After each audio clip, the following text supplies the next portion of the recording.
Good evening and welcome to the Gold, Goats, and Guns Hour here on YouTube and Periscope. My name is Tom Luongo. Hope you're all having a good time. So today, we have a lot to talk about. It's Friday, December 14th, 2018. Lots of stuff going on.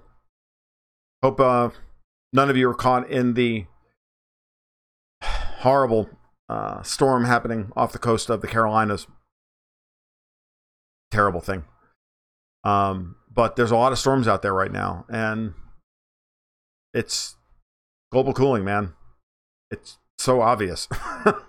For once, it's not Florida getting hit, so I can't really complain. But never cool when we have 700,000 people without power in the Carolinas right now. That's a lot, and it's I guess maybe the only good news about that is that with the administration focused on the proper things, i.e. taking care of American people who are in trouble, that there may be a pause, at the very least, in our response to whatever's happening in Syria. But I don't want to talk about Syria up front. What I want to talk about tonight is something that wasn't really discussed by many people at all. It was nearly missed by a lot of us, which is that at the Eastern Economic Forum in Vladivostok earlier this week, Japanese Prime Minister Shinzo Abe attended.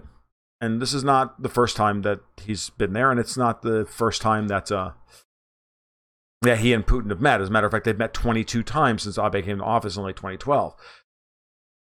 And every time they talk about the same thing, a peace treaty between Russia and Japan to end World War II, which is at the impasse over these three rocks in the north of, off the coast of Sakhalin Island, north of Japan, the Kurils, that are political football and will remain so for as long as the Japanese government is a satrap of the American government. Because the Americans, we want to put an air base on the Kuril Islands and point bombers at Russia. And Russia's like, no, we took those in the war. They're ours. And if anybody's going to put planes on there, it's going to be us, which Putin for a long time has indulged Japan on this, hoping that he could eventually get to some kind of conclusion on this. And after the last time talks broke down earlier this year, the Russians just said, the heck with it. And they had always retarded doing any kind of development on the Kuril Islands out of respect for Japan.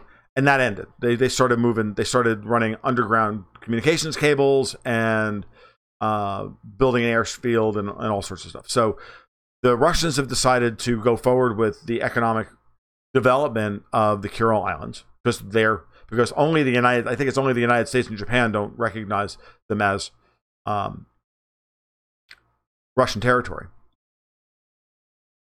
The Russians are also, Putin has also been very adamant about developing Sakhalin Island as well, even crazily proposing an enormous bridge from the mainland to Sakhalin Island, which would be, if built, which is it's probably never going to get built, but if built, would be the biggest bridge, the longest bridge in the world. It would be just an immense thing that would practically require building a city, because it's so, a refueling station in the middle of it, because it would be something like 500 kilometers long. But that being said, the development off the coast of the eastern coast of Russia, off the Kamchatka Peninsula, Vladivostok, and in order to serve both Japan, who needs Russian gas desperately, and the Korean Peninsula, who also need Russian gas desperately, is proceeding regardless of this peace treaty. Now, what's also interesting is that Gazprom finalized a deal with Mitsui recently. Earlier in the week, I got the notification from Seeking Alpha about this. A major LNG delivery deal from through the northern route across the Arctic to Japan, which I find really interesting. Let me grab the link of that real quick. I'm missing it. Gazprom and Mitsui signed an MOU on a Baltic Sea LNG project. So they're going to build a natural gas plant there to serve the Japanese. So, no matter what happens here, the economic imperatives surrounding Japan and Russia are there. The only thing standing in the way of their development is the Americans. So the interesting part about what happened on Tuesday or Wednesday was that Putin offered Shinzo Abe an unconditional peace treaty. Let's just sign a peace deal and then we'll work out the details later, which of course is completely beyond the pale because the Russians have said from the beginning, look, we own the Kuril Islands, they're ours, we're not going to give them back, they're not on the table. And the Japanese, of course, saying, we don't even start negotiations until you put the Kuril Islands on the table. So it's like, it's all just rotten nonsense. We all know this. But Putin making that offer publicly and surprising Abe with it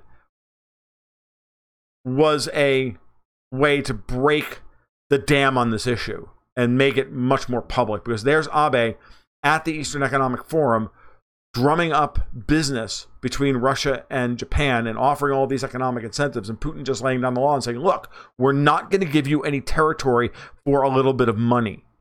You can't buy the Kuril Islands from us, and then allow the Americans to then turn around and start putting naval and air assets and point them at us. That's not going to happen. And the interesting part about it is that Abe didn't have an answer other than to say, eventually just say no, but he didn't reiterate the call about the Kuril Islands, and Putin knew this, and that Abe didn't do that. I was reading an article just now. Now he's under fire back home for not standing up for Japan, because the whole thing is this weird bit of patriotism, and this is where we get into the cultural significance of all these little dots of islands around the region. If you remember, when Abe came to power, the first thing he did was to lay claim to the Senkaku Islands, which drove China crazy. Now, Abe was brought to power by the United States because the Liberal Democratic Party of Japan is a wholly owned subsidiary of the CIA. So he was brought to power specifically to, one, radically weaken the yen, because that needed to be done in order to protect the exchange rate of the dollar at the time, and two, to scuttle the growing rapprochement between Japan and China, which had been growing very close to been growing much closer to each other, because earlier in the year they had that year in 2012 they had signed a bilateral trade agreement with currency swaps and pledging to place each other's bonds in each other's reserves, which is a no-no. And so it's this kind of irrational nationalism that erupts over these rocks in the middle of the Pacific Ocean, and inflaming old hatreds from centuries of warfare back and forth between these various Asian communities, these various Asian cultures that are cynically exploited for geopolitical purposes, and to ensure that these issues are never resolved. Now, Abe's in no danger of losing his presidency. There's elections next year in Japan. I know that's part of the reason why Putin did this, but I think it's ultimately Putin just said, "Look, I'm taking this off. I'm just taking this off the table. We can create a peace deal by the end of the year. It's not that hard. Unconditional. Let's just sign a peace agreement, because at that point, then we can." Once we're officially at peace, we can really go forward with much higher level talks of economic integration. And these islands are not necessary for that. There's so much more other business we can be doing that we can't do because we don't have a peace treaty. The Americans know this. I know that, and so what's interesting then today, the Bank of Russia then turns around and shocks the shit out of the market, honestly, by raising interest rates a quarter point. Good evening, DTF. How are you? And by the way, good evening, Maggie, and everybody who said hello to me so far. I wanted to get my initial 10-minute rant out before I acknowledge everybody's presence. So, but I know this isn't like a big deal to anybody. Oh, what? The Bank of Russia raised interest rates a quarter point. But to me, it's a big deal. I wrote an article about it today on my blog over at goldgoatsandguns.com. You can go look at it. It's kind of technical, but I haven't done enough good technical market stuff recently. I really need to remind myself that I can do this stuff. Because while the cultural war rants and all of that stuff are fun and they're easy and they're great and they're important, sometimes it's important that we get back down to the brass tacks about what it all actually means in the market. And what the Russians raising interest rates a quarter point tells me is the following.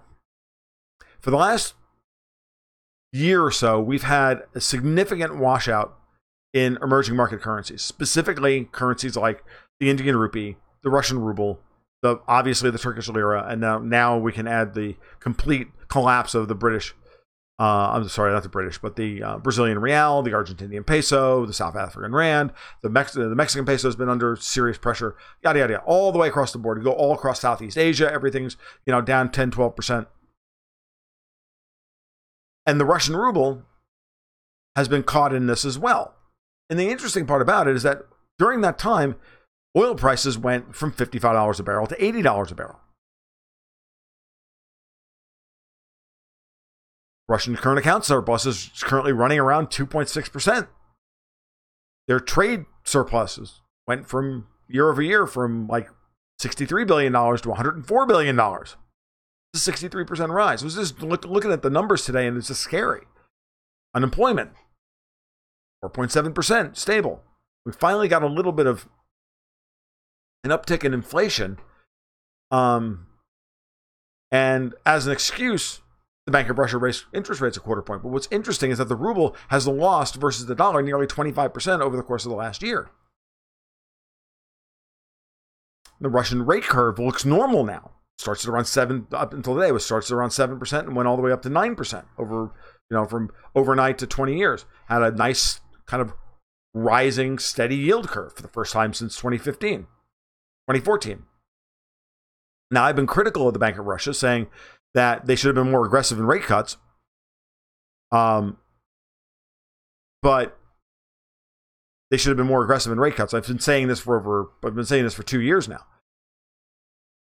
Because they should have dropped the benchmark rate when we were at the zero bound before the Fed started raising. They should have been down in the 6% range as opposed to 7%.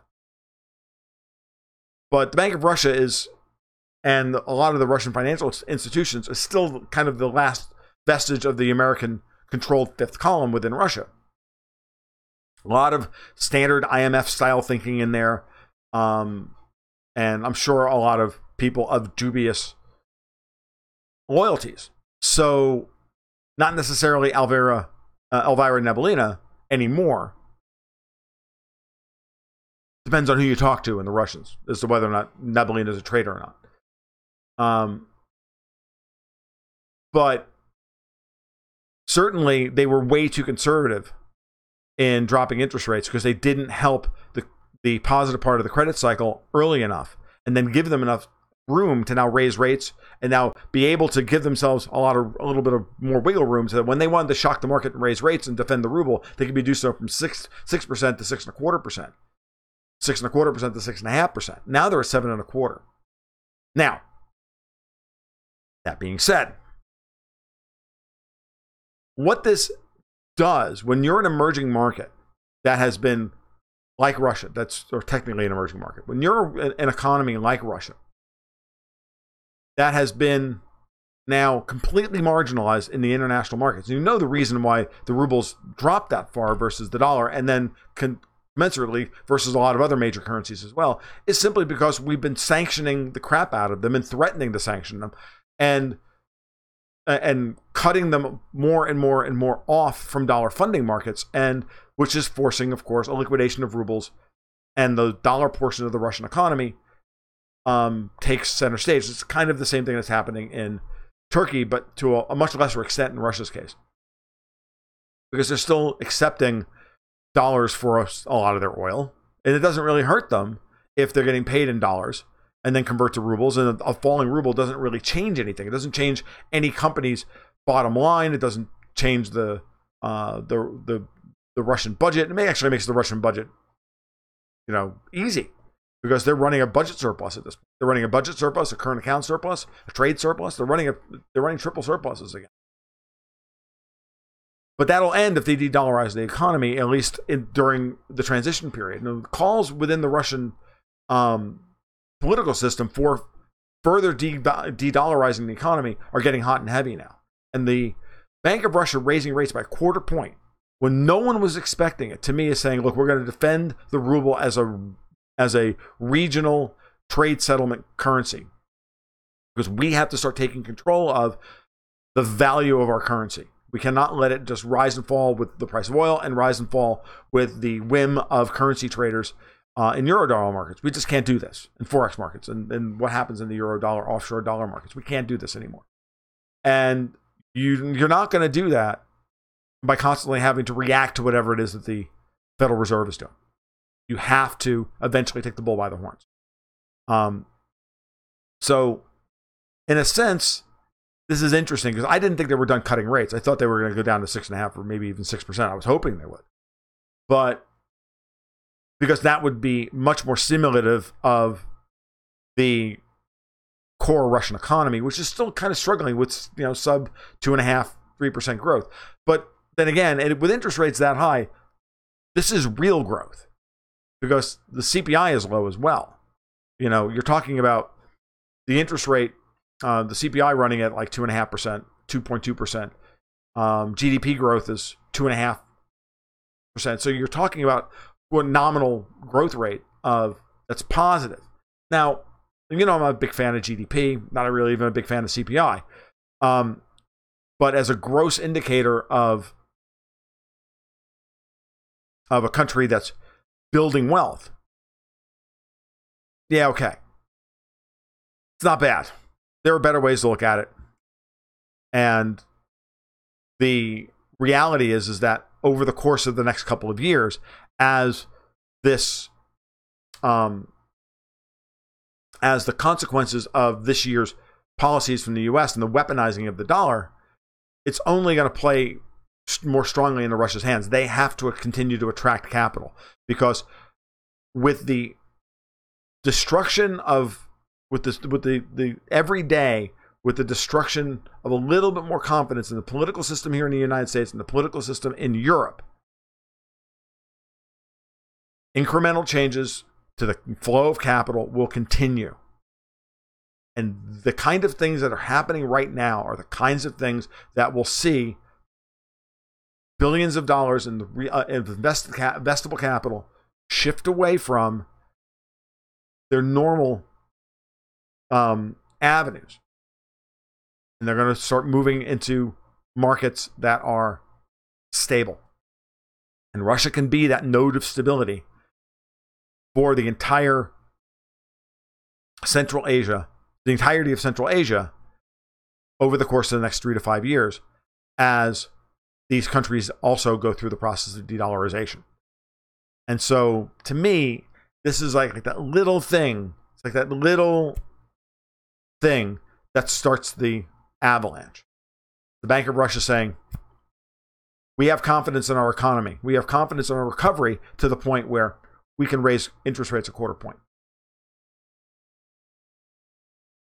I don't think it'll matter to the Americans. I don't think it'll matter to currency traders in the long run or in the medium term. They're still going to continue selling the euro because they have to, or the ruble because they have to. But just wait until the Russians start demanding that you pay for oil in rubles as opposed to taking whatever currency comes their way. And they start demanding that the ruble be used as a settlement currency for oil. So they're not doing that. They're still taking a mix of euros and dollars and all sorts of other stuff. That's coming.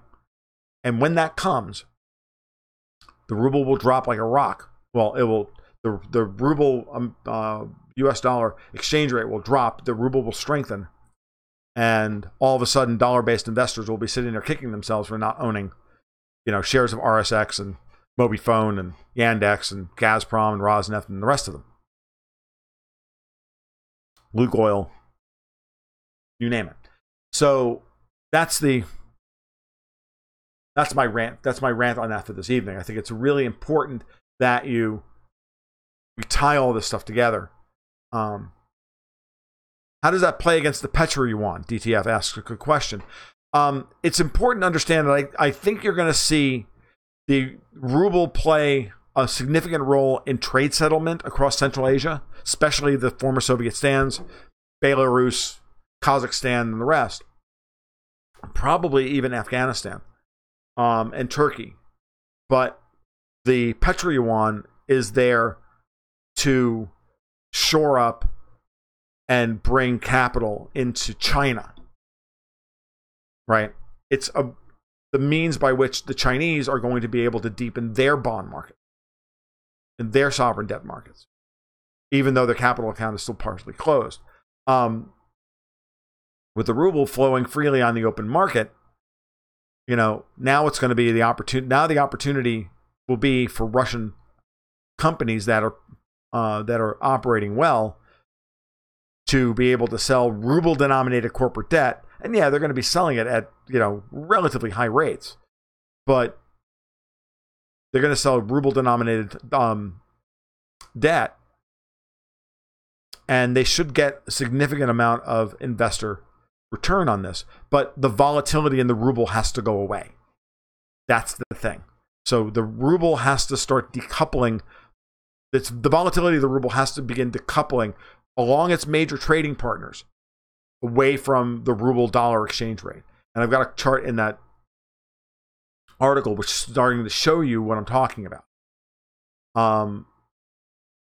The emerging markets, effectively, Russia can be the champion and the node of stability for the country whose currencies are under the most extreme stress. Now we're talking Iran, Turkey, India, Pakistan to a lesser extent. Okay, those countries, Kazakhstan even, because the tenges has been running contra to oil prices as well because of the draining of offshore dollar markets. So that's, I think, where it needs to go first. Okay, not that China is not going to be in there also helping to liberalize or that's not the right word, diversify those local economies as well by pumping yuan in bilateral trade. Of course, that's going to happen. But because a lot of these countries are energy importers along with food importers, and many of them could be easily buying, now are buying billions of dollars in Russian military equipment and other things as well. Grain, metals, the rest of it. The ruble is going to become more and more important during this transition period. And the big question is going to be, which way does Europe jump? Because the 800-pound gorilla in the room is that the Europeans like this scenario with the Americans pushing the ruble down, because then they can turn around and buy Russian oil and Russian gas at a deep discount. Now, as long as the Russians are getting paid in rubles, but it's fine, because if they pay in euros, the Europeans get a break, but the Russians don't see any difference. They pay back and they pay their operating costs in rubles. Their profitability doesn't really change. So that's the big one, and that's part of the reason why you're seeing Trump having a hard time stopping Nord Stream 2. It's not going to happen. But I'm not saying that the Russians want the ruble to drop back down to the 30s or anything versus the dollar. I don't see that happening. I don't see a 25 or a 20 or 25% improvement of the ruble versus the euro. What I'm hoping for is that if the ruble continues to weaken versus the dollar as Russia de-dollarizes, that the overall exchange rate stabilizes versus all of its other trading partners. That's what you're looking for. You want to watch the real effective exchange rate. You can get that information over at Fred Graphs, published by the St. Louis Fed. So, there you go. So Maggie asked earlier, is a market bust in the cards? Yeah, eventually, but not right yet. First, we're going to have a huge melt up in American stocks. European stocks, not as strong. The melt up is happening in American stocks. It may take a couple of months to finally take off here, but we'll have to watch and see. It's just watching the technicals to see what's actually happening. But no, we're gonna have a melt up in tangible assets once the sovereign debt crisis in Europe really starts to unfold. That thesis has not changed. So those are my prepared statements for the evening. We're 25 minutes in. Anybody else wanted to chat? Because now the big one is, and I'll just start rambling, but you guys are going to start flooding with questions if you want. I'm open to freeing up the discussion. What I found interesting earlier in the week was obviously the push towards ugly authoritarianism coming out of the EU. And I know I'm over the target when I get angry Germans emailing me over and over again about how Hungary is a bunch of feckless deadbeats, and that Orban is. I had a guy that literally emailed me 3 times last night telling me that the EU's not an evil bureaucracy, and that Orban is one step away from Hitler and in the pay of Putin. And I'm like, really? You think that's going to fly with me? I'm like, I almost replied to him, and I was like, I'm too fucking tired for this shit. Delete. I'm done. You can keep spamming me. You're eventually going to go to my junk folder. Matter of fact, I should check to see now, because Microsoft's been really, really aggressive about putting people in my junk folder. Now, never mind. Too bad.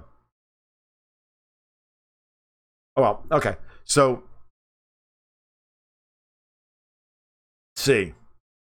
So I don't know if you guys saw it or not. I'm sure you did, but the European Parliament, as payback, and petty payback, I think, for being the kinds of I don't know.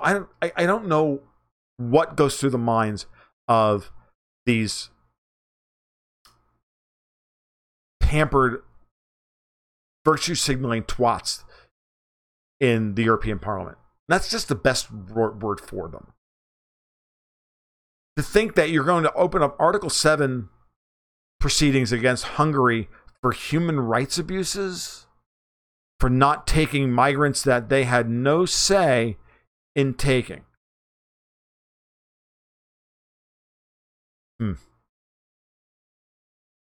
It's getting really interesting, because now you've got, what do we have? One of the EU ministers of finance, not a finance minister, but one of the smaller ministers, called Salvini et al. A bunch of, well, they're not really Hitlers, but little Mussolinis. And Salvini was like, Matteo Salvini of Italy was like, dude, here's some soap. Wash your mouth out before you ever speak to me again. Like, this shit's going to get ugly, and really ugly fast. It's going to be awesome to watch it play out, because these guys are playing for keeps. Orban and the rest of it, these guys are playing for keeps. They're serious about wanting to remake the European Parliament from scratch, and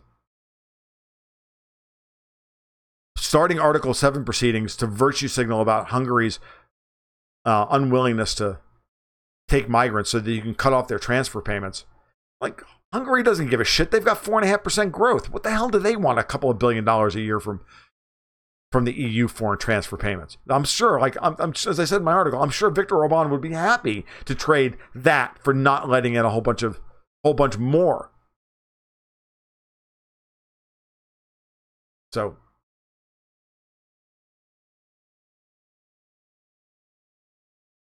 So, Just Truth, I'm going to get to Thordoom's comment in just a minute. So, Just Truth got me asking me about what I think about the development on the Syrian front the last couple of days.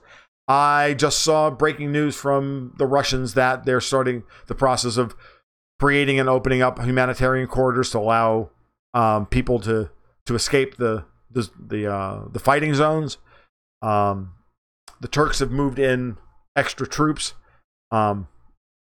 And it's an Aleppo redux all over again. The only difference now is that the United States is really seriously threatening to invade further if, because this is the last gasp.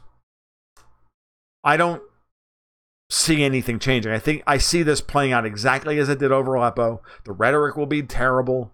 There will be clashes here and there. They're going to attempt a false flag, chemical weapons attack, but I think honestly that's probably been debunked at this point.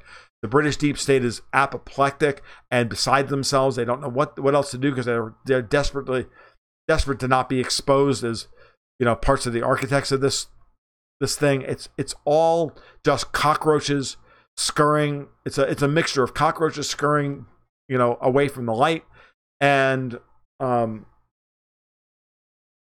cornered snakes lashing out before they get their heads chopped off. I really think that's what's happening.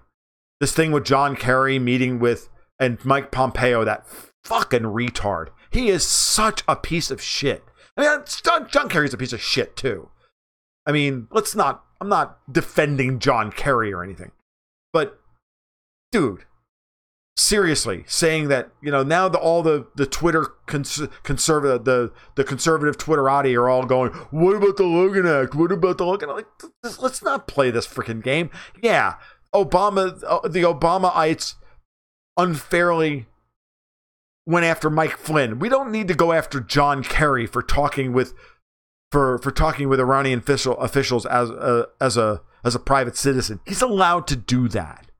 And former secretaries of state do this. It's not like let's just not even go there. Okay? Kerry was part of the architect of the JCPOA. That's just the way this stuff is. Tulsi Gabbard. I mean, my thoughts on Syria, Tulsi Gabbard. Amazing. Calling out Trump for being awful about fighting alongside Al-Qaeda. I can't even begin to understand why they want to play this game. I mean, it's insane.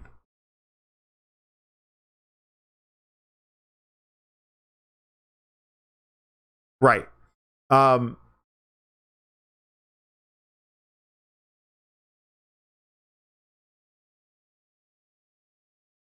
Dragon, you're probably right. Dipshit Pompeo is still a genius compared to Nikki Haley, Little Miss APAC, and Nikki Haley is a genius compared to Heather Nauert.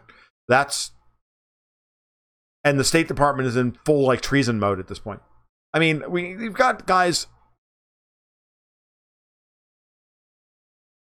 I don't know. As just truth, as long as Trump doesn't actually attack over Syria, I don't see anything going on. Notice how Trump doesn't say anything about Syria. He hasn't said anything. Bolton said one thing. Those guys don't matter. It's Pompeo going out there and acting like an idiot to inflame freaking conservatives to act like jackasses. That to me tells me that guy's controlled opposition. He ain't working for Trump. He's not loyal. He's an idiot. Just keep his freaking mouth shut. It's undermining our policy. Yeah, your policy sucks. Okay, it sucks. I hate to break it to you, but I hate to be on the side of John Kerry, but our policy towards Iran sucks. It does. Our policy towards Russia sucks. It's all this fucking Kissinger divide and conquer bullshit that Trump's been seduced into. It drives me up a fucking wall, honestly. So, Thordoom. Yeah, I want to bring that up. So I'm going to switch gears a little bit here. So Thordoom reminds me that about this MEP from Cyprus threatening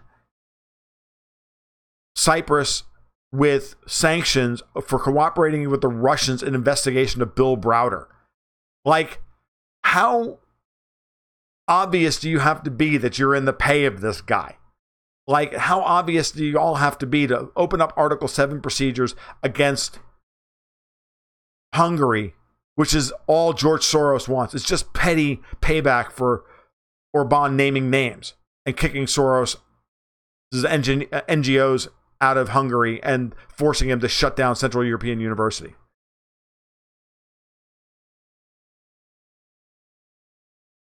The GOP is determined to lose the midterms. Yeah, the GOP absolutely wants to lose the midterms. The State Department is now going after Hungary or Oman. Yeah, because Trump's not in control of his own State Department. Hell, he's not even in control of his own freaking office, for Christ's sake. It's not just that it's in direct opposition to what he ran on North on 60. It's in direct opposition to who Donald Trump is. I mean, if Mike Pompeo is the best we can do as Secretary of State, then we have a real problem. Because the guy's not a diplomat. He's a moron.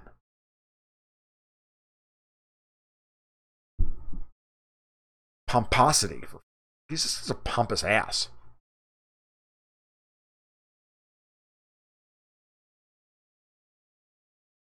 I still don't think that they're going to lose the midterms.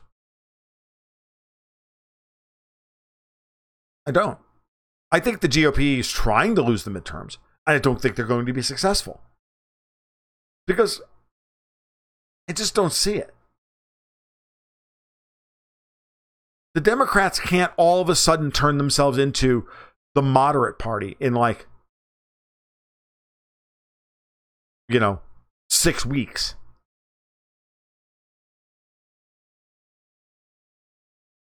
They just can't. Too much damage has been done here. It's too much polarization. I mean, as much as Pompeo going after John Kerry is stupid, it's good theater. Because it's going to get all the MAGA pedes to make sure they show up to the friggin' midterms to back their guy Trump, whose policy on Iran is fucking stupid, but it's going to win them the midterms.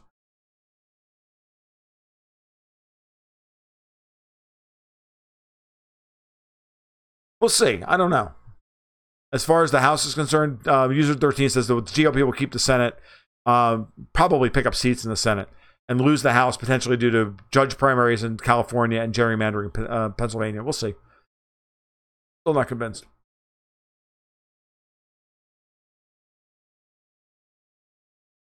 Thor Doom, Trump, that was a huge mistake by Trump. I don't know why he's doing this, right?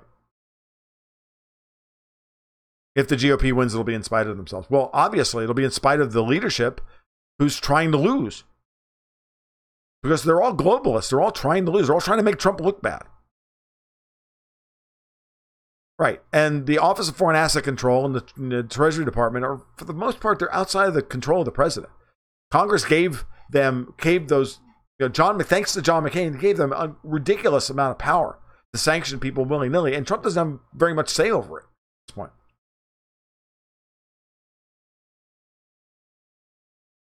Oh, yeah, all the polling showing that Trump's approval ratings are down and all of this stuff, that's all gaslighting.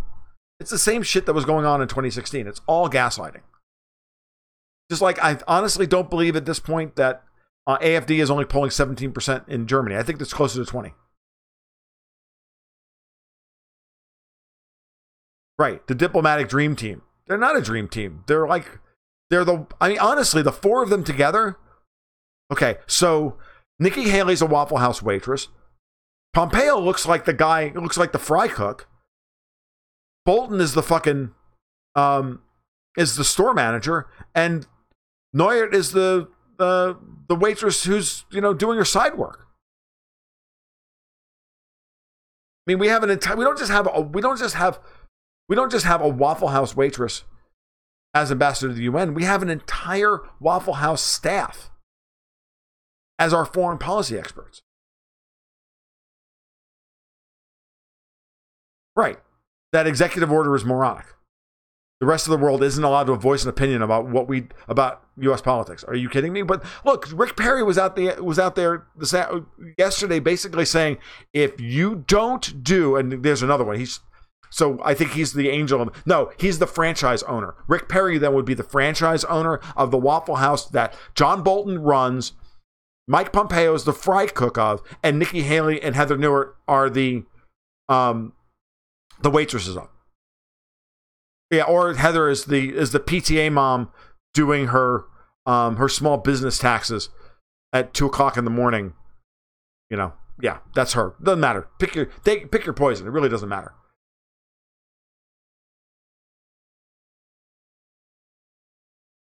So Quit insulting Waffle House. These are Huddle House staff. Nice. True, because Waffle House, what I saw this afternoon on Zero Hedge, a great thing about Waffle House, that they're always open, no matter how bad the storm is, right? That FEMA and federal government in general have their Waffle House alert system. And they go around all the Waffle Houses to see at what stage of operations they're in, because they never close. And they're the node of stability while everything is falling apart. And Waffle Houses are always open, even if they're on a limited menu of non-perishable food. But there's Perry. Which is great about Waffle House. I think it's fantastic. It's like the best part of the free market. Oh, by the way, here we are. We have food for you all, and we have food for the line workers and for the emergency first responders and all those people. You can at least come to Waffle House and get something to eat. He's the rude. Oh my God! All right, dude, you win. So Dragon M wins the quote of the night. The Waffle House staff from our State Department, Heather Neuert, is the rude waitress who's doing a Lewinsky on the boss. So I now have to imagine her, John Bolton, and this dude. Oh God, no. Yeah, it was on Zero Hedge this afternoon, guys. There's a great article about Waffle House on Zero Hedge today. It's really good stuff. So, there you go. So I think the phrase scattered, smothered, and covered comes to mind when, oh God, no, I didn't go there. Oh no. Oh God. All right. So that's it. Could Trump have a few rabbits ready to pull out of his hat in the last weeks leading up to the midterms? Maybe. Oh, I know what scattered, smothered, and covered means because, dude, it's Waffle House.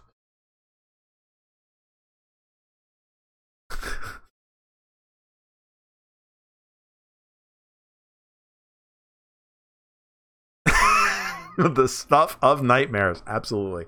But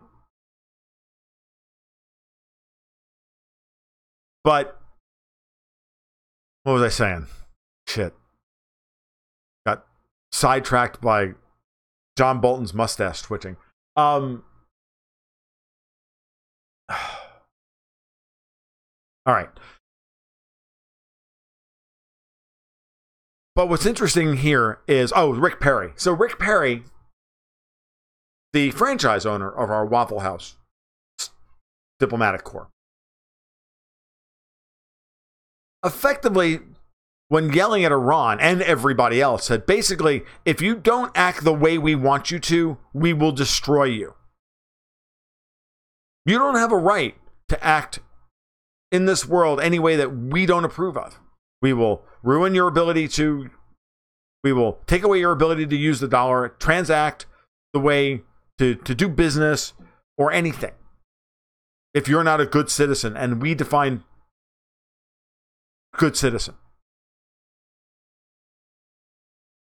Yeah, I mean, this is what's going on here. This is the level to which we have sunk, and we can thank Bill Browder and John McCain for most of it, because without the fucking Magnitsky Act, none of this is possible. This is what we have to remind ourselves about all the time, about this evil fuck Browder.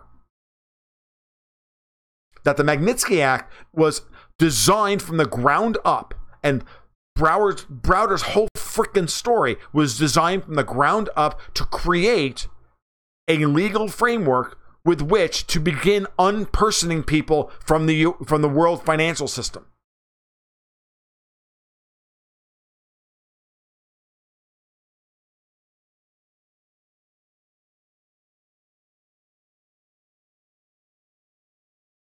All right? Because that's what the Magnitsky Act is for. It opened up the ability for countries, for the United States, to sanction not only countries, but companies and individuals and banks and everybody else. So we could threaten people over anything. And yell at them about anything now. Call it a humanitarian crisis. and cut them off from the world financial system.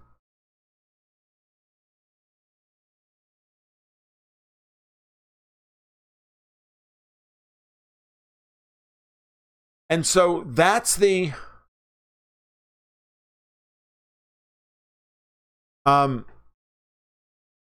situation. And that's why Browder is so aggressive in trying to keep his story from falling apart. Because if his story falls apart, then all of these sanctions regimes all of the sanctions legislation would actually lose its credibility, because they were all passed under false pretenses. It's why the story is so important.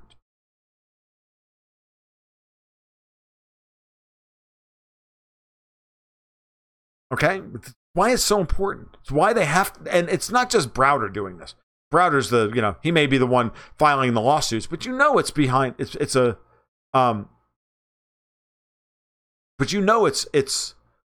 it's more than that. The guy's a CIA asset at this point. That it's all working. It's all that. It's all simply another means by which to control the flow of capital and to prop up U.S. and U.K. banks and give the deep state / Davos crowd / the oligarchy, whatever you want to call them, the Davos crowd, continue to give them unlimited power to destroy people's ability to create capital, which is why the censorship rules that just went into effect in the EU, and they're sitting there, and these feckless fucking twats are cheering that they're going to help the content providers like me by forcing Google to pay me a micropayment for linking to my articles. Are their fucking minds? No, the whole purpose of the whole thing is to create a massive barrier to entry to ensure that only Google has enough money to then, pay me a penny. Whoopty fucking shit, dude. And then they're not going to pay me a penny at all because they're just going to take me out of the friggin' search engine results in the first place.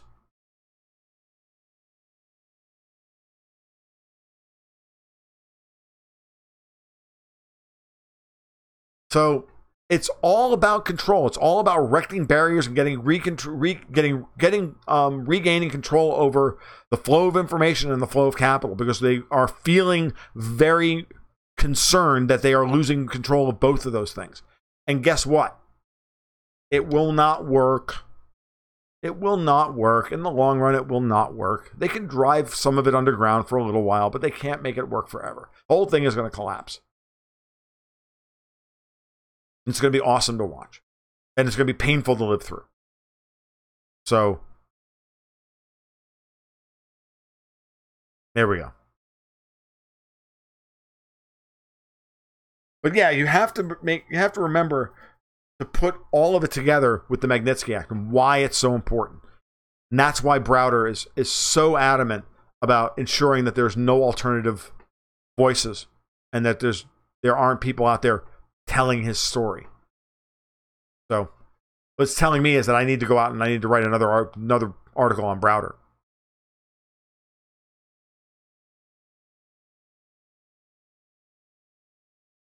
But the Mueller probe isn't being run by honest people. The Mueller probe was designed from the ground up to be run by the most corrupt people, because it was never I mean, that's what the special prosecutor thing is all about. Governments don't just all of a sudden become less corrupt. Okay, all that Donald Trump has done, and if that's all he accomplishes in his 4 years as president, is to just expose the unbelievable levels of corruption that exist to take him down, that was a job well done. If he doesn't achieve all the things he said he wanted to achieve, and they get rid of him first, well, fine. But at least he forced them so far out into the open that there's now, a huge percentage of the population, relative to the way it was before, who understand the world the way it actually works as opposed to the way it used to work. And that means educated people are a lot harder to control. And there's Liz, which I wasn't going to mention this because I was going to stay out of it, but you're absolutely right, Liz. And everything I'm talking about tonight, except maybe Syria, will change when we move to cryptocurrencies. Exactly. Because the blockchain changes all of it.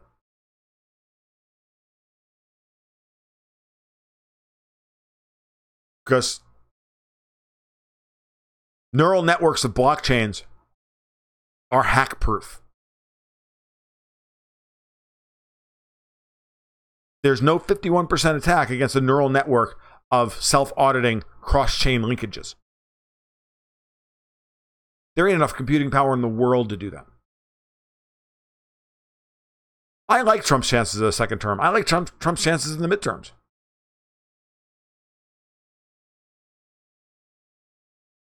Yes. Pray for Mojo. You're right. He has forced them so far out into the open that they're not even trying to hide it anymore. Now they're just openly stating, we need to destroy everything. We need to destroy the rule of law and everything to stop Trump. Really? I didn't sign up for that. Do you think we're going to go with you? You can get Antifa to do that shit. You can get the gaslit, you can get the gaslit fucking retards on my wife's Facebook feed. You can get them, but what are they going to do? They're middle-aged women. They'll vote for this shit, but it's not like they're going to go, and a couple of them will go march on Washington once or twice a year, but it's not like they're going to pick up guns and start shooting conservatives who don't vote their way. It's just not going to happen. I'm going to slap them right back down where they belong, and they're going to complain while they take their kids to friggin' school. That's what they're going to do. The truly radicalized ones in this country and in Europe, they're angry. They are really angry. That's why we elected fucking Donald Trump.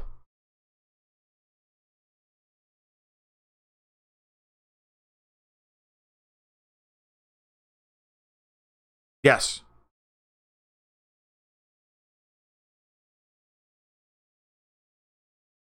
My girlfriend asked me why I spend Friday nights listening to this redneck. Sorry, she just doesn't understand, Tom. Hey, I get it. I'm not a redneck. But I'll take it as a compliment. All right, it's 52 minutes. I don't really have anything else to talk about. Unless you guys have got specific questions you want me to answer, I'm good at shutting it down tonight. I gotta like put together some righteous outrage about Bill Browder tomorrow. Shouldn't be that hard, but it should be well designed, and that may actually take some work. So, it's been the Golden Goats and Guns Hour here on YouTube and Periscope. Been a hot time in the old town tonight. I hope you guys enjoyed it. So, all right. I hope you guys enjoyed it. If you like what you heard tonight, make sure you give a like and subscribe down below on YouTube. We're up to almost 650 people now. That's great. You guys are awesome. And don't forget about dropping by the blog. Maybe throw me some scratch over at Patreon to support what I do, because until we can get this thing to 1,000 people, no way to monetize what I do here on YouTube. All right, you guys take care. We'll talk soon. Keep your stick on the ice.